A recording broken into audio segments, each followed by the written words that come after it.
जिसका इंतजार हमें पिछले कई दिनों से था। लेकिन जरा बात श्रीनगर की करते हैं, क्योंकि श्रीनगर के अंदर रात देर गए ड्रामाई एहतजाज हुआ है और इस एहतजाज के बाद हंगामे और ट्विटर पर काफी ज्यादा सियासत हो रही है। जी नाजरीन, बात करेंगे श्रीनगर की प्रेस कॉलोनी में रात देर गई हंगामा हुआ। तकरीबन 10 साढ़े 10 बजे के करीब बालाहमद से कुछ लोग आए हैं, उन्होंने एहतजाज किया और भारतीय जनता पार्टी के लीडर एजाज अहमद पर उन्होंने इल्जाम आयद किया है। इस सिलसिले में पुलिस ने अब मामले की तहकीकात भी शुरू कर दी। उन पर इल्जाम आयद किया कि उन्होंने अपने पावर का गलत इस्तेमाल किया है, उनके साथ मारपीट की है। उनके अफराद खाना जिन्होंने एहतजाज किया उनका इल्जाम है, उन्होंने एजाज अहमद पर इल्जाम आयद किया कि उनके साथ उनकी मारपीट हुई। जो उनके साथ सिक्योरिटी गार्ड है उनकी जानिब से भी उनके साथ जो एहतजाज लोगों ने किया है उनके साथ बदसलूकी बदतमीजी की गई है, जिसको लेकर उन्होंने अब जिला इंतजामिया श्रीनगर के साथ साथ पुलिस से भी इस हवाले से तहकीकात करने का मुतालबा किया है। लेकिन दूसरी तरफ से एजाज अहमद की जानिब से इन सभी इल्जामात को मुस्तरद कर दिया गया है। उनका मानना है कि ये लैंड माफिया है और वो गलत वहां पर तरीके से काम कर रहे हैं, जिसको लेकर उन्होंने उन पर इल्जाम लगाया और सभी इल्जामात को एजाज अहमद ने मुस्तरद कर दिया। ताहम पुलिस की जानिब से इस मामले की तहकीकात शुरू कर दी गई है, केस दर्ज कर दिया गया और इस सिलसिले में कहा गया है कि अब कानून को किसी के हाथ में नहीं लेने दिया जाएगा। लेकिन जो एहतजाजी लोग हैं उन्होंने एजाज अहमद पर इल्जाम लगाया कि उन्होंने अपने पावर का गलत इस्तेमाल किया है, जिसको लेकर उनके साथ मारपीट हुई है और उनके साथ बदतमीजी की गई है। और जिन लोगों ने कल प्रेस कॉलोनी श्रीनगर के अंदर एहतजाज भी किया है।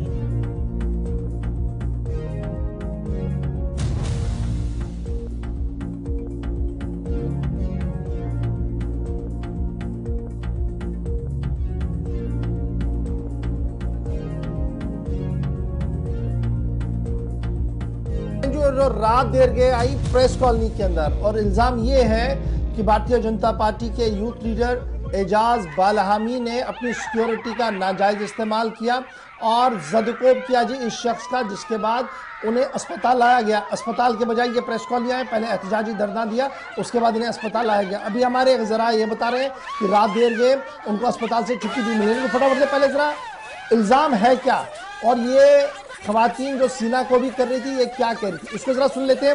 उसके बाद इस खबर का दूसरा पहलू भी आपको बताते हैं।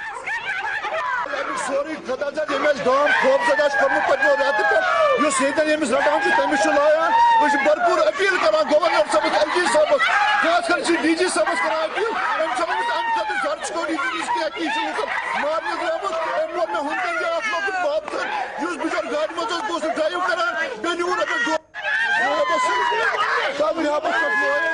कर मारे मगर गई तलस मज कामयाब बेनी और 2 लक्ष गाड़ी मज बे चेक बुक बे बोई तो पुत्र बोई तो आल्टो गाड़ी मज भरपूर पूरी मदद डीजी साहब कर कर पान डीजी साहब सिक्योरिटी थमुत मारने खतर पूरे डीजी साहब कर कार्रवाई। डीजी साहब नी अमिस सिक्योरिटी वापस युत तशद्दुद कर जारी तशद्दुद कर ब्रो बालस बस ब्या तशद्दुद कर आज यह लुकन यहां हरास कर तुम वन सा मेन कत बह वन ती करो बह वन बह शोंगन तुम शंगो बह वन खड़ा रोज तुम रूजू खड़ा यह इंजीनियर एजाज मकसद।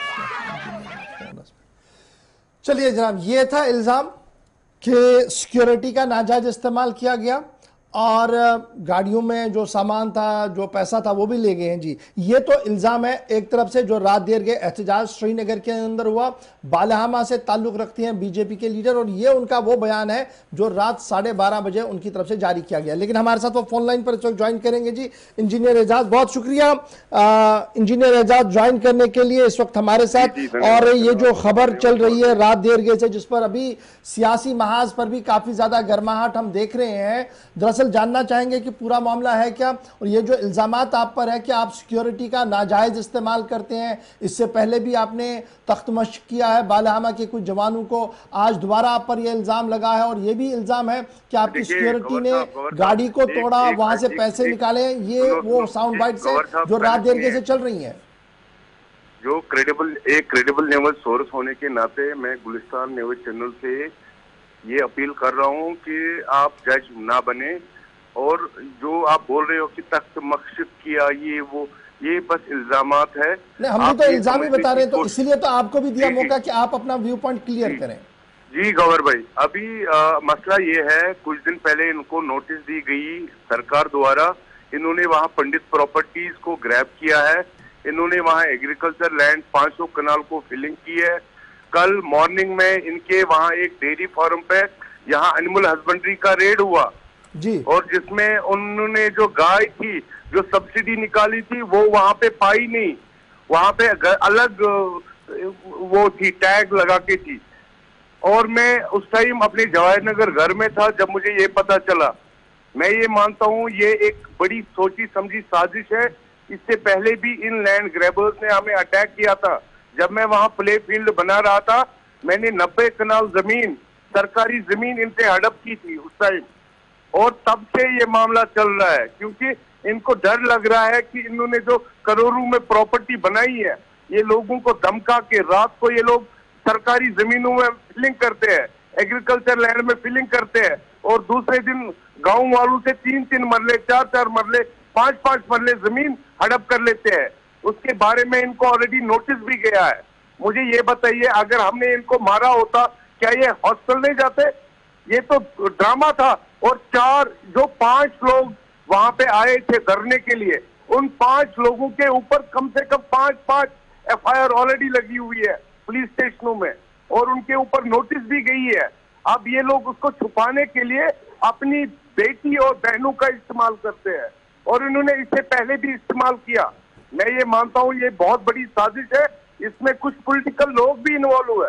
ये जो मेयर है यहाँ के जुनैद आजम मोतू, वो भी इनको सपोर्ट करते नजर आते हैं, और वो भी लैंड ग्रैबिंग में प्रॉपरली हिस्सेदार है। मुझे एक चीज बताए, अगर ये लोग इलीगल एक्टिविटीज करेंगे, जो डीडीसी इलेक्टेड हो गया हूं मैं, मुझे हक बनता है कि वहां पे इंटरफेयर करने के लिए, और मैं अपने लोगों के लिए खड़ा उठाऊं। मैं किसी भी प्रेशर में नहीं आऊंगा। और मैं वहां जब इन्होंने ये ड्रामा बनाया, मैं उस टाइम जवाहरनगर घर में था। अच्छा जी, आप हमें वहां एक चीज मैं जरा और क्लियर करना चाहता हूं एजाज, वो बड़ा इंपॉर्टेंट है। इल्जाम ये है कि ये अपनी गाड़ी में थे, आप अपनी गाड़ी में थे, और अचानक से दोनों के बीच तसादुम हुआ और आप गाड़ी से आए, सिक्योरिटी के जवान बाहर आए और इस तरीके का हुआ। क्या वाकईतन आपकी गाड़ी, मैं जानना चाहता हूं क्या वाकईतन इस तरीके का इंसिडेंट हुआ है? नहीं, ऐसा कोई इंसिडेंट नहीं हुआ। कल हमारे कमिश्नर सेक्रेटरी आरडीडी बालामा आए थे। कल हमने वहां पे बालामा में विजिट किया आरडीडी सेक्रेटरी के साथ। करीब 4-5 बजे तक हम लोग खनमू ब्लॉक में थे, और जब हम लोग वापस आए उस बीच में इनकी एक औरत ने बहुत गाली गलौज किया, और आप उसका सीसीटीवी फुटेज भी निकाल सकते हो। और मैंने अपने सर झुका के, क्योंकि मैं महिलाओं का सम्मान करना जानता हूं, मैंने अपना सर झुका के अपने गाड़ी में चढ़ा और सीधे पुलिस स्टेशन जाके इनके ऊपर एप्लीकेशन डाली। और जब इनको थाने से फोन आया कि आपको जी यहाँ बुलाना है, आप यहाँ आ जाइए, उसके बाद इन्होंने ये ड्रामा स्टार्ट किया। यानी आपका मानना है कि जिस शख्स को अस्पताल लाया उसको बिल्कुल भी मारपीट नहीं हुई आपके पीएसओस की तरफ से या आपकी तरफ से? बिल्कुल कहीं पे भी नहीं। आप उसके खिलाफ देखिए, वो बहुत बड़े ड्रग पेडलर्स है इस इलाके के, वो सबसे बड़े ड्रग पेडलर्स है। आप पुलिस स्टेशन कंफर्म करिए, कम से कम 5-8 एफआईआर उनके खिलाफ ऑलरेडी लगे हुए इन्हीं मारपीट में। वो इतने गुंडे बने हैं, इतने धमकाते हैं हमारे आम नागरिकों को। आप देखिए, मेरे पास 3rd कैटेगरी सुरक्षा है। जब मैं सेफ नहीं हूं, जब मेरे ऊपर पथराव होता है, तो आप ये मानिए आम व्यक्ति वहां का कैसे सेफ होगा? इन गुंडाओं की वजह से हमें वहां पे जीना आराम हो गया है। ये रात को फिलिंग करते, इलीगल लैंड, स्टेट लैंड को ग्रैब करना और सेंट्रल गवर्नमेंट की स्कीम्स को मिसयूज करना, ये उनका पेशा बना है। तो फिर ये जो रात को इंसिडेंट हुआ है श्रीनगर के अंदर एहतजाज का आपके खिलाफ, आपका मानना है कि कोई वाकया ही नहीं हुआ जी मारपीट का? ये तो अचानक से जब पुलिस में आपने कंप्लेंट की उसके रद्देअमल में एक ड्रामा किया गया। आप ये जब मैंने पुलिस में कंप्लेंट की, मैंने कोई 7:30 बजे पुलिस स्टेशन पांता चौक से निकला होगा, और मैं डायरेक्टली जवाहरनगर घर आया। और उसके बाद मुझे ये पता चलता है, क्योंकि पुलिस स्टेशन पांता चौक ने उनको ऑलरेडी कॉल किया था कि आप थाने में आ जाइए। तो उसके बाद जब उनको लगा कि उनके ऊपर कार्रवाई हो रही है, तो उन्होंने ये ड्रामा बना के वहां पे धरना दिया। क्या आपको लगता है कि इन डेप्थ इंक्वायरी इस मामले में हो पता लगे बिल्कुल कि होनी क्या हो रहा है, चाहिए। क्योंकि मेरी इल्जामात दरख्वास्त काफी रहेगी। ज्यादा संगीन आपके खिलाफ है। जी, मैं माननीय एलजी से दरखास्त करूंगा, यहाँ की एडमिनिस्ट्रेशन से दरखास्त करूंगा कि इनके ऊपर सख्त से सख्त कार्रवाई की जानी चाहिए।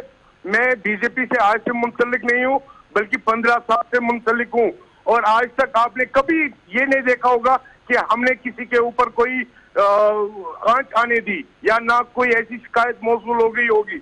और जब हमने लैंड माफिया के ऊपर, इनको करोड़ों की प्रॉपर्टी है और इनको दिखता नहीं है, ये लोग चाहते हैं कि हर कोई चीज पैसों से खरीदना चाहते हैं, और बदकिस्मती से इन्होंने एजाज को खरीद नहीं पाए। हम अपने ईमान का सौदा नहीं करेंगे, हम अपने गांव के हित में है। अगर वहां पे प्ले फील्ड बनना चाहिए, उसके लिए हम दिन रात लगेंगे, चाहे कितने भी बड़े लैंड माफिया ये क्यों ना हो। हम इनसे सरकारी जमीन छीन के पब्लिक के हित में वो चीज लाएंगे। ये तो ठीक है, लेकिन क्या ये दुरुस्त है कि आप सिक्योरिटी का फिर नाजायज इस्तेमाल करें, जो इल्जाम आप पर है? मुझे एक चीज बताइए, ये लोग चाहते हैं कि हमारी सिक्योरिटी कम हो ताकि इनको अटैक करने में मौका आ जाए, और ये लोग चाहते हैं, मैं चाहता हूं जो हमारे सिक्योरिटी एजेंसीज है वो इन डेप्थ इंक्वायरी करे इस चीज का, और इसके पीछे एक्स पुलिस मैन एक है, उसका भी बहुत बड़ा हाथ है। चलिए, बहुत शुक्रिया एजाज मेरे साथ ज्वाइन करने के लिए और ये बात रखने के लिए। जनाब, खबर तह तक यही है कि एक साइड से इल्ज़ाम है कि एजाज और एजाज की सिक्योरिटी की कॉन्वॉय ने इनको रोका, मारपीट हुई, उसके बाद नौजवान अस्पताल के अंदर रहा, रात देर गए तक उसकी छुट्टी हुई है, बाद में चला गया है रात को वापस। ये हमारे पास तस्दीकशुदा खबर है। पुलिस का अमला उनके साथ था, एमएलसी सारा डॉक्यूमेंटेशन हो गया है। एजाज का मानना है कि वो तो थाने में था, थाने से घर आया, इसका कोई इनकाउंटर ही इनके साथ नहीं हुआ है एक तरफ से। दूसरी तरफ से इल्ज़ामात काफ़ी ज़्यादा संगीन है कि जनाब साबिका वर्दीपोश अफसरान और दीगर लोग जो हैं वो लैंड माफिया के ज़रिए से ये सारा काम करवाना चाहते थे, लेकिन फिर मारपीट की किसने, आखिर वो आदमी जख्मी क्यों हुआ, ये भी एक बड़ा सवाल है और इसकी इंक्वायरी होना बहुत ज़्यादा जरूरी। बहरहाल खबर दोनों पहलू हमने आपके सामने रख